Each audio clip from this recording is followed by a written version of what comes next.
পাখিদের ভোরবেলা একটু বেশি সুন্দর দেখায়, কি তাই না রানী? আমার তো মন কেড়ে নিয়েছে সূর্যোদয়ের ওই গোলাপি সূর্য। তাই বলে যেভাবে তুমি ভোর রাত থেকে সূর্যোদয় দেখবে বলে বায়না করলে, উফ বাবা! কি করব বলো, তোমাকে রাজি করাতে করাতেই তো ভোর হয়ে গেল। তার চেয়ে বরং সূর্যটাকেই তো পরে উঠতে বলতে পারতে। আর ওদিকে রাজসভার সদস্যদের তো এখনো মাঝরাত্রির চলছে, তাদের আবার 9 মাসে 6 মাসে সকাল হয়। হলেই হলো, তোমার নিজের কোনো শাসন নেই, তুমি তো রাজা। কি করি বলো তো, আর কতবারই বা বলবো? আর ওরকম ধীরে ধীরে বয়স্ক লোকগুলোকে ওভাবে তো বকাবকিও করা যায় না। গোপালকে বলে কিছু একটা উপায় বের করার চেষ্টা করো, এভাবে তো রাজকার্যে ঢেলেমি চলে আসছে। কি, কার কথা বললে? গোপাল? হ্যাঁ, আমি গোপালের কথাই বললাম। হাসালে রানী, হাসালে। সে নিজেই রোজ রাজসভায় প্রায় শেষের মুখে ঢোকে। যার নিজেরই সময় জ্ঞান নেই, সে আবার সময়ের পাঠ পড়াবে। হাহ, সে কি কথা, গোপালও এমন কুঁড়ে? গোপালই সবচেয়ে কুঁড়ে, সবচেয়ে দেরিতে রাজসভায়ও নিজেই ঢোকে। আর এক একজনের তো অজুহাতের শেষ নেই। গোপালকে ছাড়া কিন্তু রাজসভা চলে না, ও তুমি যাই বলো। কেন চলে না শুনি? ঠিক চলে। এদের সবার কুঁড়েমি কি করে ঘোচাতে হয় সেটা আমি জানি। কি করবে শুনি? আমি এক কুস্তিগির পালোয়ানকে আনিয়েছি সুদূর বেনারস থেকে। সব কটাকে টেনে তুলে কসরত করালে সব আলসেমি দুদিনের মধ্যেই ঘুচে যাবে। ওনারা এই বয়সে দৌড়ঝাঁপের ধকল নিতে পারবেন? সব পারবে, পারতেই হবে। না না না, আজ একটা হেস্তনেস্ত করতেই হবে। আজও সময় মতো কেউ এসে পৌঁছয়নি। এদিকে দুপুর গড়িয়ে বিকেল হতে চলল। মহারাজ, আপনি আপনি এত সতেজ থাকেন সব সময়। আপনাকে দেখেই চিরযুবক মনে হয়। এই, আমায় তেল দেওয়া বন্ধ করো তো মন্ত্রী। কাজের কথা এসো। তোমার এত দেরি হলো কেন? কখন আসার কথা ছিল? ছিল মহারাজ, ছিল। চলেও আসতাম সেই সময় মতো। অনেকটা চলে আসার পর খেয়াল হলো মাথায় মুকুটটা আনতে ভুলে গেছি। মুকুটের সাথে মাথাটাও ভুলে আসলে পারতে তো। দুটোই তোমার কাজে লাগে না খুব একটা। এই যে রাজজ্যোতিষী, তা কোথায় ছিলে এতক্ষণ? মহারাজের জয় হোক।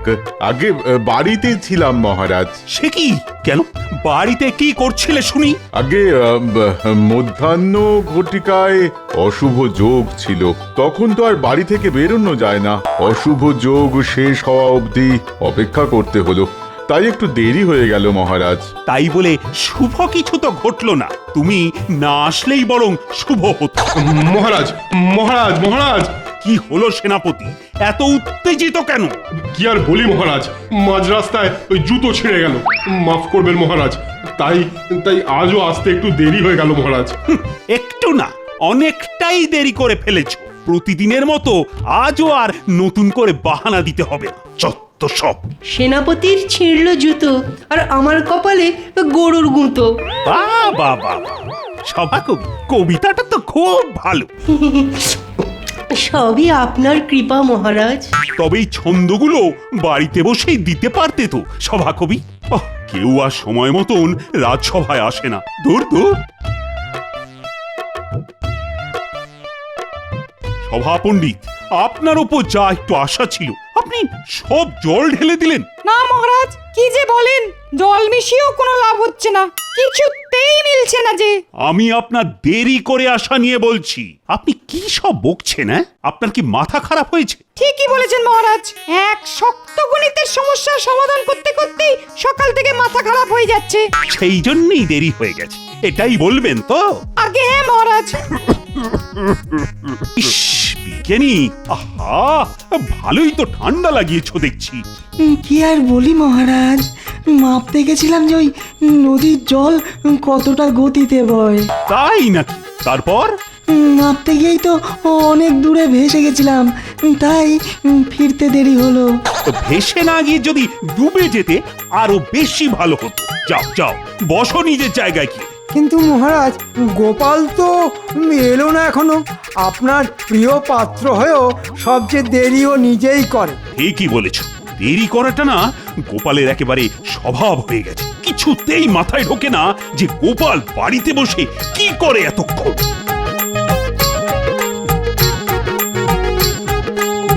গোপালদা, ও গোপালদা, বাড়ি আছো?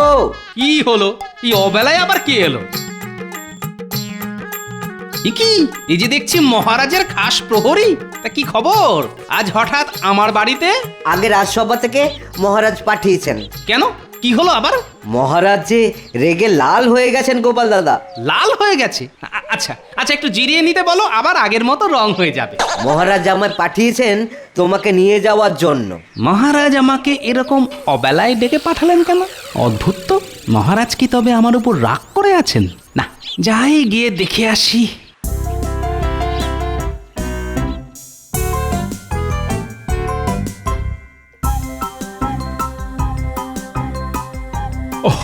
সেই কখন পাঠিয়েছি গোপালকে ডেকে আনতে, কাল তো এলো না।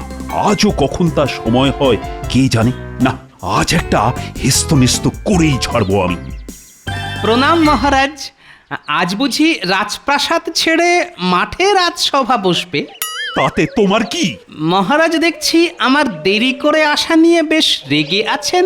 শুধু তোমার নয় গোপাল, তোমাদের। আমার রাজসভায় বাকি সদস্যদেরও আমি এখানে ডেকে পাঠিয়েছি। ও তাই তো। কিন্তু মহারাজ, এখন তো খেলাধুলো করার সময় নয়, আর রাজকার্য ছেড়ে খেলাধুলো করার মতন ছেলে মানুষই আপনি করবেন না, এই বিশ্বাস আমার আছে। তাহলে তোমার বিশ্বাস পুরোটাই ভুল। তোমরা রোজ দেরি করে রাজসভায় আসো, সেটা বুঝি ছেলে মানুষই নয়? আর বলবেন না মহারাজ, ওই নড়াচড়া করতে একটু বেশি বেশি সময় লাগে আজকাল।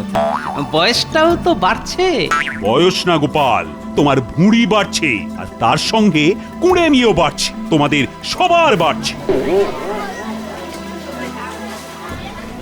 থাক, অনেক হয়েছে। এবার তোমরা আমার কথা শোনো। মহারাজ, একবার শেষবারের মতো ভেবে দেখলে হতো না? না, হতো না। তোমরা যাতে দেরি না করো তাই এই ব্যবস্থা। পালোয়ান, এই পালোয়ান, কোথায় গেলে? ওরে বাবা, মহারাজ কি কুস্তি লড়ার তালিম নেবেন? আমি না, তোমরা নেবে।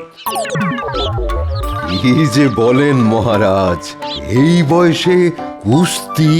আপনার কাছে আমার অনেক ঋণ, দয়া করে আমায় যেতে দিন। চুপ, একদম চুপ। সব তোমাদের কুঁড়েমির জন্য হয়েছে। সকালে উঠে লাফালাফি ঝাপাঝাপিতে তো সব কুঁড়েমি ঘুচে যাবে তোমাদের। কি? আরে মহারাজ কি বলছেন এসব? আমি বেনারস থেকে এই পালোয়ানকে আনিয়েছি তোমাদের ঘুম ভাঙানোর জন্য, কসরত করানোর জন্য, সব সময় তোমাদের শরীর সতেজ রাখার জন্য। তোমাদের গাঁটে মরচে পড়েছে, কসরত করলে সব দূর হয়ে যাবে। তোমরা সময় ঘুম থেকে উঠতে পারবে, চটপট নড়াচড়া করতে পারবে। রাজসভাতে আসাতেও আর দেরি হবে না, বুঝলে? কিন্তু মহারাজ। কোনো কিন্তু নয়। এই পালোয়ান, জি হুকুম করুন। এদের সব কটাকে ধরে একটু ধুলোবালি চাটিয়ে দাও তো আজ। কোনো परेशानी হবে না, आप निश्चिंत रहे। चलिए चलिए शुरू करा যাক খেলকুদ।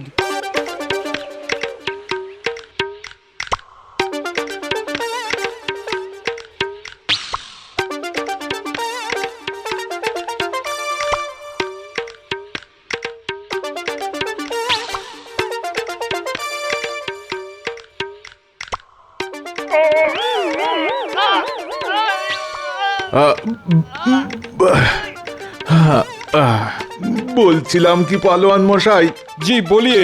আমার সময়টা আসলে খুবই খারাপ যাচ্ছে। হঠাৎ করে হ্যাঁচকা টান লেগে গেলে সমস্যা।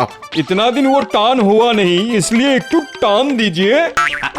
বলছিলাম কি, সবাই মিলে একসাথে একটাই মুগুর তুললে হয় না? খামোশ, নেই, হয় না, সবাই আলাদা আলাদা করে করবে। ওরে বাবারে, দম বেরিয়ে গেল। এটা মুগুর নাকি গোটা পাহাড় দিয়েছে? উহ, উহ, কি ভারী রে বাবা। মন্ত্রী মশাইকে দেখে মনে হচ্ছে মন্ত্রী মশাই মুগুরকে নয়, মুগুর মন্ত্রী মশাইকে তুলছে। ओह, अरे कसरत करने के समय हंसिए मत।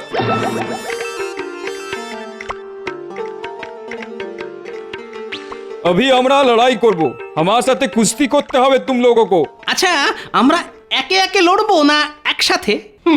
লড়াইয়ের প্রশ্ন যখন উঠেইছে তখন আমি পিছপা হব না। হ্যাঁ, কি সর্বনাশ! আমাদের রাজ্যের সেনাপতিকে প্রহার, হ্যাঁ, আক্রমণ!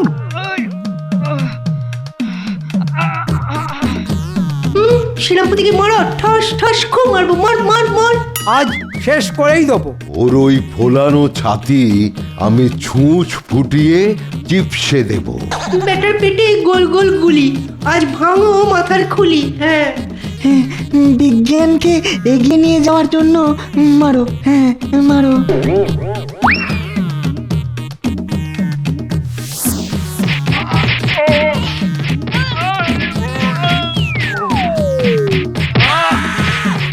যাক বাবা, অল্পের জন্য বেঁচে গেছি।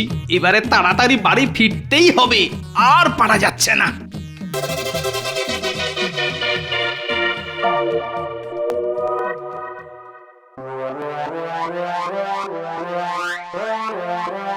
মহারাজ, মহারাজ দেখুন না, মেরে আলু আর টাইট করে দিল আমাদের।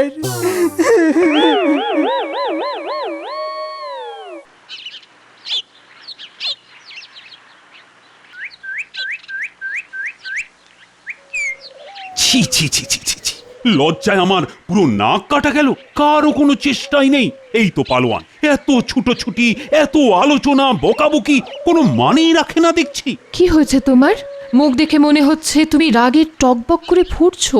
আর বলো না রানী, ওহ, আমার দেওয়া কুস্তির পেঁচ দিয়ে আমি নিজেই পেঁচিয়ে গেছি। আহ, কি হয়েছে খুলে বলো না হিয়ালি না করে। তোমাকে বলেছিলাম না বেনারসের সেই পালোয়ান আনানোর কথা? হ্যাঁ, সভার সবাইকে কসরত করাবেন বলেছিলেন। আরে অতীত তো যত বিপত্তি, সব তো এক একজন মহারথী। হ্যাঁ, একদিন কসরত করি সব কুপকার, কারো পায়ে ব্যথা, কারো মাথায়, আবার কারো ঘাড়ে, সব অবতার এসে জুটেছে আমারই কপালে। আহ, এদের নিয়ে যে কি করি। বাড়িতে লোক পাঠাও তাহলে ডাকতে, ডেকে তুলে নিয়ে আসুক রাজসভায়। আরে পাঠিয়েছি গো, পাঠিয়েছি। ক্যানেস্তারা, ঢাক, ঢোল সহ পাঠিয়েছি। বলেছি সব কটার বাড়িতে গিয়ে কানের পাশে বাজিয়ে ঘুম থেকে তুলে আনতে, আর না আসতে চাইলে বেঁধে নিয়ে আসতে। আদৌ তাদের ঘুম ভাঙে কিনা দেখো। বাকি সবার ঘুম ভাঙবে এটা আমি নিশ্চিত, কিন্তু গোপালের ঘুম ভাঙবে কিনা তা নিয়ে আমি এখনো চিন্তায় আছি। মহারাজের জয় হোক। এই তো এই তো, আমার সেপাইরা এসেছে ওদের নিয়ে। আগে মহারাজ ক্ষমা করবেন। কেন কেন ক্ষমা চাইছো কেন? সভাসদদের ঘুম থেকে তুলে আনুনি তোমরা? না মহারাজ, আমরা ঠিকই গিয়েছিলাম, কিন্তু আর কানের পাশে গিয়ে ঢাক ঢোল বাজিয়েছিলে? হ্যাঁ মহারাজ, সবই করেছিলাম, কিন্তু কিন্তু কি?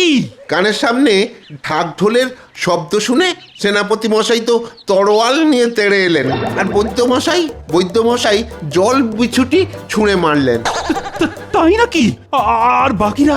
বাকিদের ধরে নিয়ে এসেছি মহারাজ, বিজ্ঞানীকে খাট শুদ্ধ তুলে নিয়ে এসেছি। আর গোপাল? সে আমাদের ধরা ছোঁয়ার বাইরে মহারাজ। কেন? গোপাল এমন কি করলো যে তাকে ছুঁতেই পারলে না তোমরা? কি করেননি বলুন? খাটের চারপাশে লক্ষণ রেখা টেনে শুয়ে রয়েছে, বলছে রেখা পেরোলেই আগুন জ্বলে উঠবে। তো আগুন জ্বললো? না মহারাজ না, পেরোতে ভয় লাগছে, যদি জ্বলে ওঠে। ধুর ধুর, তোমাদের দ্বারা কিচ্ছু হবে না। দেখলে তুমি, গোপালকে বাগে পাওয়া তোমার কম্য নয়। হ্যাঁ, তা যা বলেছো রানী। ও, এখন যে কি করি? গোপাল যদি এভাবে বেঁকে বসে। আমি বলি কি, তুমি গোপালকেই সাথে নিয়ে যাও, তাহলে সবাইকে একেবারে বাগে পেয়ে যাবে। কথাটা তুমি খারাপ বলনি রানী। দেখি, গোপালের সাথে একবার আলাদা করে কথা বলে দেখতে হবে।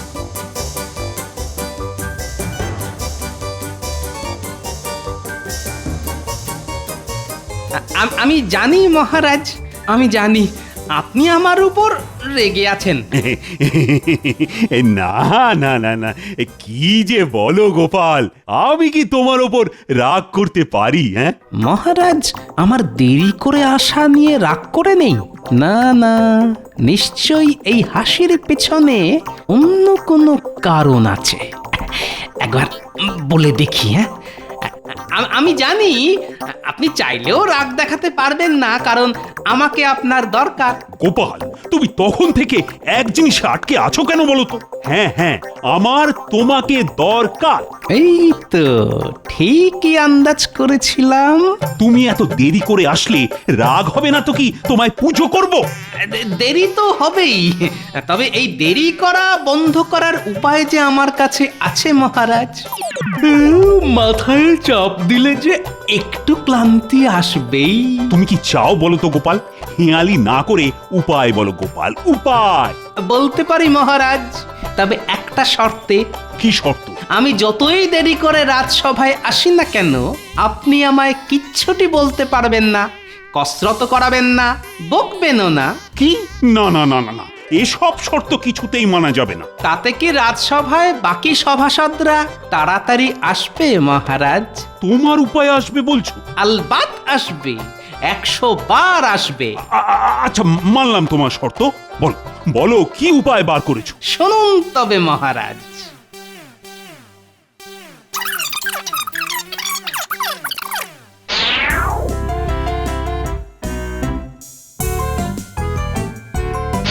বলছো তো গোপাল, মানে এতে কাজ হবে? হবে মহারাজ, হবে। তবে মাথায় রাখবেন, আমার বসার আসন যেন নির্দিষ্ট থাকে। আর যদি কাজ না হয়, তোমায় রাজসভায় কান ধরে দাঁড় করিয়ে রাখবো কিন্তু গোপাল। কাল রাজসভাটা আগে শুরু হতে দিন, তারপর তো দেখবেন মজা।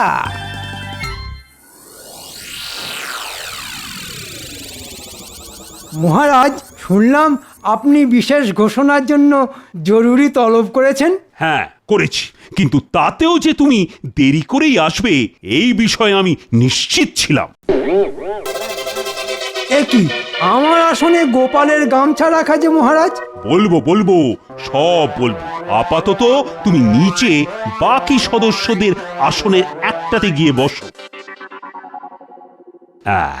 এবার খেলা জমবে মনে হচ্ছে।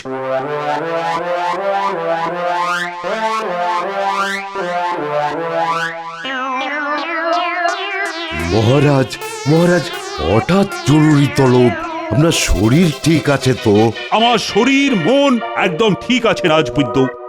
তবে কি নবাব আবার ওই আমাদের রাজ্য আক্রমণ করতে চলেছেন মহারাজ? কাশি জ্বর সর্দিতে একটু দেরি হয়ে গেল মহারাজ। সে কি সভা পণ্ডিত, কি হলো বলো তো? তুমি আবার বসবে কোথায়? আগে সেটাই তো বুঝতে পারছি না মহারাজ।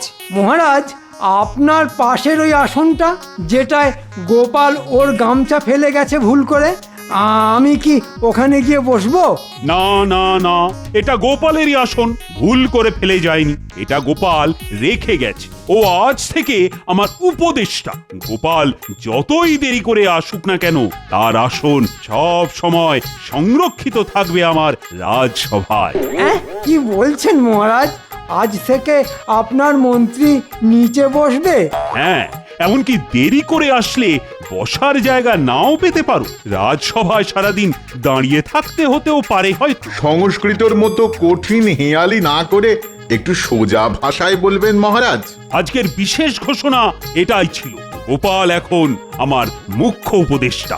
ওর জন্য আসন সব সময়ই সংরক্ষিত থাকবে। তবে তোমাদের মধ্যে যে সবচেয়ে দেরি করে আসবে, সে সারাদিন দাঁড়িয়েই কাটাবে রাজসভায়। কিন্তু মহারাজ, একটা আসন কম যে। কম নয়, ওটা ইচ্ছে করেই সরিয়ে রাখা হয়েছে। মহারাজ, আপনার মুখ্য উপদেষ্টা নিজেই এত দেরি করে আসে। মন্ত্রী মশাই, ফড়ং কাটবেন না তো। নিজে বসতে পেরেছেন তো, ওতেই খুশি থাকুন না। এই তো গোপাল, যাক বাবা, বাঁচালে।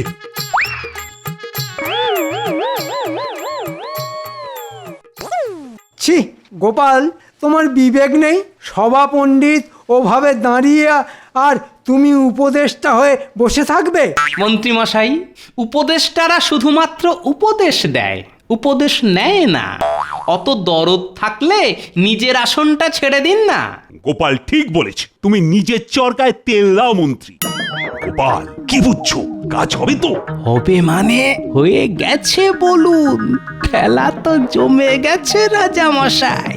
কি করে বুঝছো? কাল রাজসভা শুরুতেই টের পাবেন। কেউ আর দাঁড়িয়ে থাকার ভয়ে দেরি করতে চাইবে না।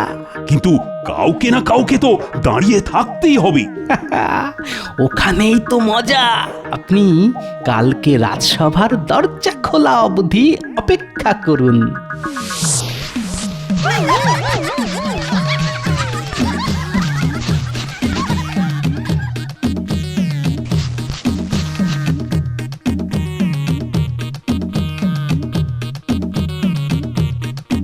বাহ বাহ বাহ, আজ যে দেখছি সবাই নির্দিষ্ট সময়ের আগেই রাজসভায় এসে হাজির। গোপালের বুদ্ধি ভালোই কাজ করেছে তাহলে। বেশ, তবে রাজসভা শুরু করা যাক। এই তো মন্ত্রীও এসে গেছে, কিন্তু এবার তুমি বসবে কোথায় বলো তো? হ্যাঁ, একটাও আসন ফাঁকা নেই যে। তবে কি আমাকে আজ সারাদিন দাঁড়িয়ে থাকতে হবে? আপনার কোনো দোষ নেই মন্ত্রী মশাই। আপনি আজ খুব বেশি দেরি করেননি, বাকিরা আজ বড্ড তাড়াতাড়ি চলে এসেছে। দেখলেন তো মহারাজ, বলেছিলাম না আজ থেকে আর কেউ রাজসভায় আসতে দেরি করবে না। আজ তবে রাজসভা শেষে আর বাড়ি যাব না। সারা রাত রাজসভার দরজার সামনে বসেই কাটাবো, না হলে কালও আমাকে দাঁড়িয়ে থাকতে হবে। সত্যি গোপাল, আচ্ছা জব্দ করেছো তুমি। তোমার বুদ্ধির কোনো জবাব নেই দেখছি। হ্যাঁ